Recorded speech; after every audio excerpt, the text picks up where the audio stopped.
Setelah Maesa Al-Bantani, kini Ahmad Khozinuddin sidak langsung kali yang diuruk. Begini kesaksian warga ya.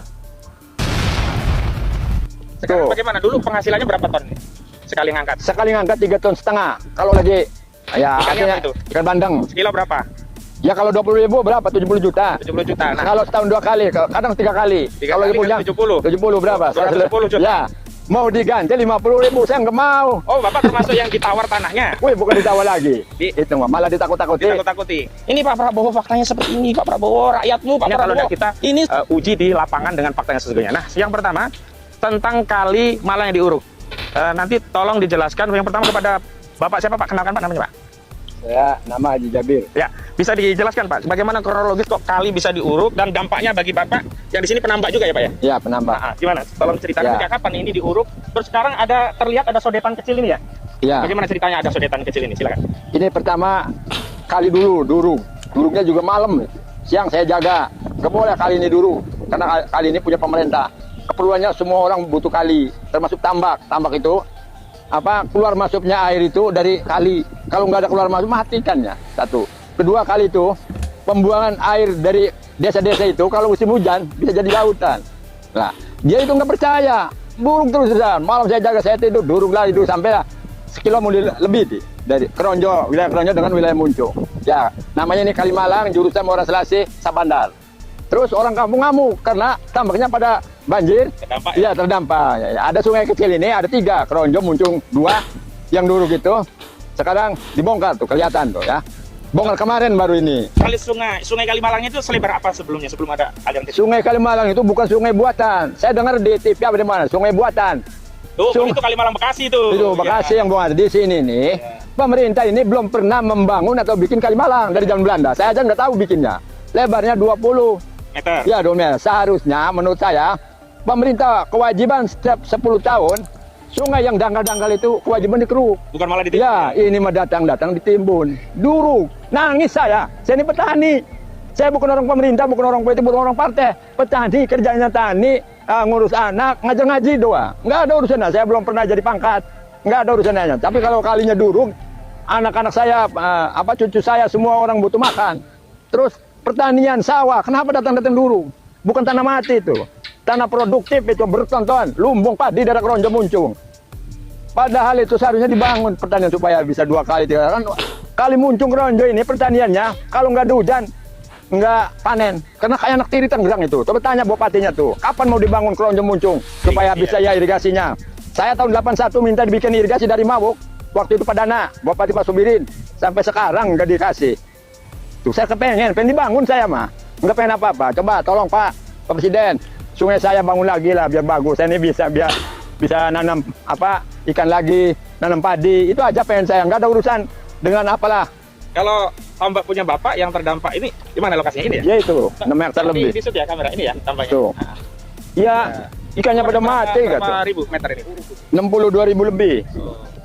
Sekarang Tuh. bagaimana? Dulu penghasilannya berapa ton sekali ngangkat? Sekali ngangkat 3,5 ton.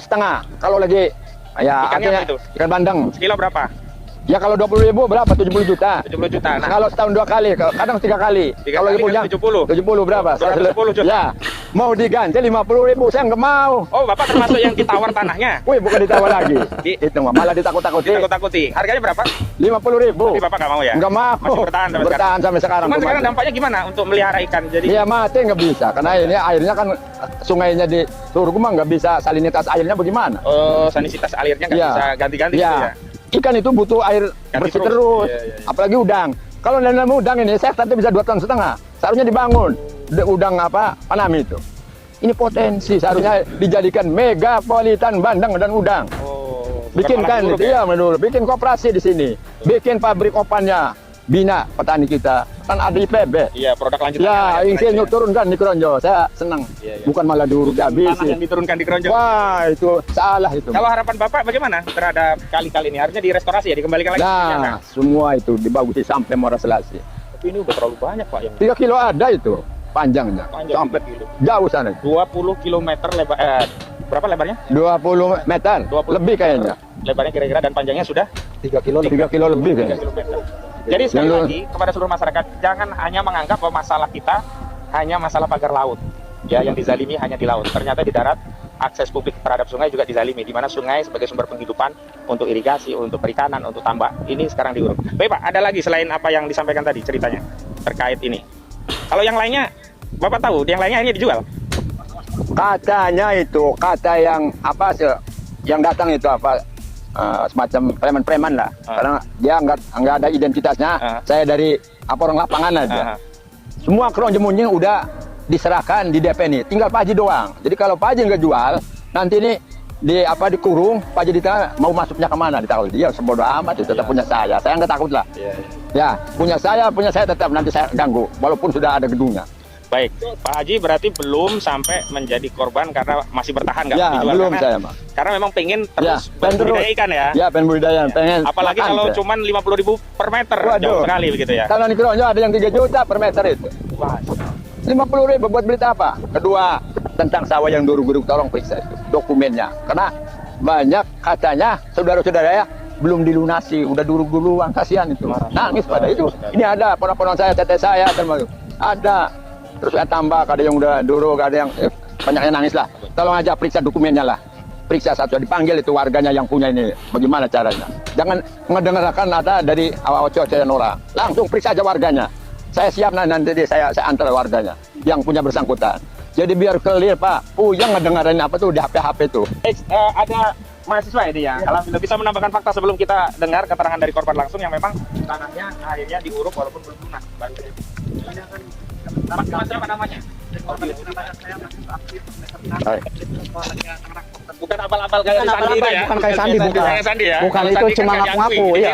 Di DO, dia udah di nelayan yang bikin pagar laut. betul, ya? makanya itu bayaran mungkin kan. Ya. Nah, ini saya juga sebenarnya sebelum hari ini itu udah kesini bersama Ketua Riset LBHAP PP Muhammadiyah.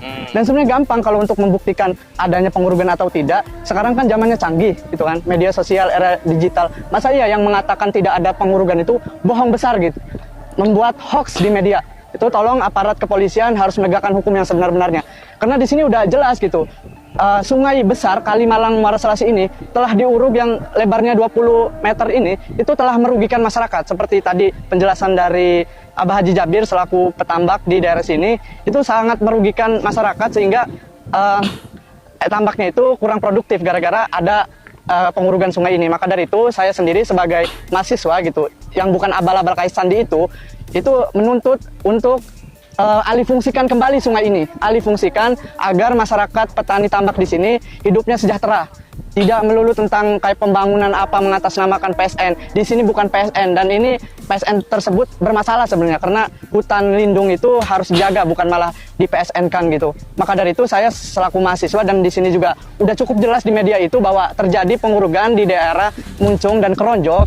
Selebar sungai itu 20 meter dan panjangnya itu 3 km lebih. Maka dari itu cukup untuk dialihfungsikan saja gitu. Dikembalikan fungsinya. Yeah. Dikembalikan fungsinya. Direstorasi agar masyarakat ini bisa hidup seperti semula lagi, mata pencariannya normal lagi. Mungkin itu saja penjelasan dari saya selaku mahasiswa Universitas Muhammadiyah Tangerang, Fakultas Hukum. Ya, baik, walaupun ini memang pendapat pribadi ya, tidak mengatasnamakan institusi. Bukan, gitu ya. bukan. Tapi memang benar-benar mahasiswa ya? Benar-benar mahasiswa. Bukan seperti Sandi ya? Bukan, ya. Saya juga udah kajian di kampus Universitas Muhammadiyah Tangerang itu. Pak, ini tolong diceritakan, ini gimana nih Pak, kok ada kali kecil sodetan ini, fungsinya apa dan sebelumnya seperti apa, kenapa kok ada kali sodetan, sebelumnya seperti apa begitu? Sebelumnya kan gini Pak, siapa dulu namanya? Namanya Haji Sarkani. Iya, Pak Haji Sarkani ya, silakan. Ya, sebelumnya itu awalnya ini kan sungai Pak.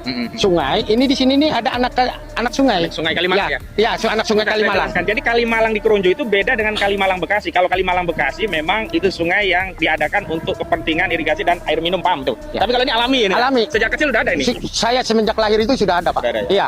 Karena ini Kalimalang di sana yang lebarnya 20. Nah, ini kan ada kali kecil nih yang ketambak sampai ke sawah irigasi. Iya kan? Ya. Jadi dari irigasi yang di sana itu tembus ke sini, kebuangnya kan ke sungai ini. Nah, setelah sungai ini duruk, kan kemarin itu kan kita ini duruk kan, ini mati total, nggak ada jalan air. Jalur air. Ya. Nah, banyak di sana meluap, termasuk di tempat kita tambaknya kan. Banjir. Ya? Banjir. Udah. Makanya kan udah itu kan kita kemarin ribut. Nah, makanya dia kasih dibuka akses ini. Itu cuman yang saya pengenkan ini itu Kalimalang ini harus difungsikan kembali yang seperti semula ya. Bukan sodetan karena sodetan ini makan harusnya ada Kalimalang ini. Betul. Bukan ini mah sodetan ini kan tembusnya orang kali yang itu aja yang tembusnya ke laut larinya tetap ke sini Pak. Ya? Ke sungai yang gede ini. Itu Pak. Baik. harapannya ini dikembalikan fungsinya tadi sama ya. Saya minta itu dikembalikan fungsinya kembali seperti semula. Baik, terima kasih Pak Itu Haji. aja, Ada yang mau terima kasih. ditambahkan? Udah cukup. Ya, makasih Pak Haji. Nah terakhir, Pak siapa Pak? Herudin. Nah Pak Herudin ini justru yang menjadi korban langsung, tanahnya belum lunas, baru di DP tapi sudah diuruk. Bisa diceritakan Pak, awalnya bagaimana? Apakah sempat ada penawaran atau tahu-tahu tanah tadi sawahnya tahu-tahu diuruk begitu? Kalau saya tanah sawah saya di Munjung itu kan buat jalan proyek masuk urugan masuk. Itu Lurus aja, nggak apa-apa, Pak. awalnya itu sawah sedang ditanami padi, tapi tiba-tiba diuruk tanpa izin, tanpa permisi dan belum dijual. Nah setelah tanah itu diuruk, baru kita urus ke kepala desa dan akhirnya dibayar 50%. Sampai sekarang sudah 6 bulan lebih itu belum dibayar, Pak, belum lunas. Berapa harga per meter dari 50? 50.000. Oh jadi 50.000 per meter. Jadi luas tanahnya 2 petak itu ada 6.000 meter persegi. Jadi 1 hektar ya? hampir 1 hektar dan sampai sekarang itu belum dibayar lunas, baru 50%. Yang bayar waktu itu dari pihak desa ya berarti? Dari pihak desa, Nggak langsung dari perusahaan nggak ya? Bukan. Ada transaksi tertulis waktu itu, ada telah dibayar sekian, kurangnya kapan gitu, nggak ada nggak? Nggak ada. Jadi lisan doang? Ya lisan doang. Bapak transaksi begitu lisan aja dengan mereka? Iya. Nah, pertanyaan selanjutnya Pak, itu sawah, ya silakan Pak, nggak apa-apa, lanjut ya. Bapak mau lewat nggak apa-apa Pak, silakan dulu Pak. Nanti bisa diedit, dipotong sebentar Kak.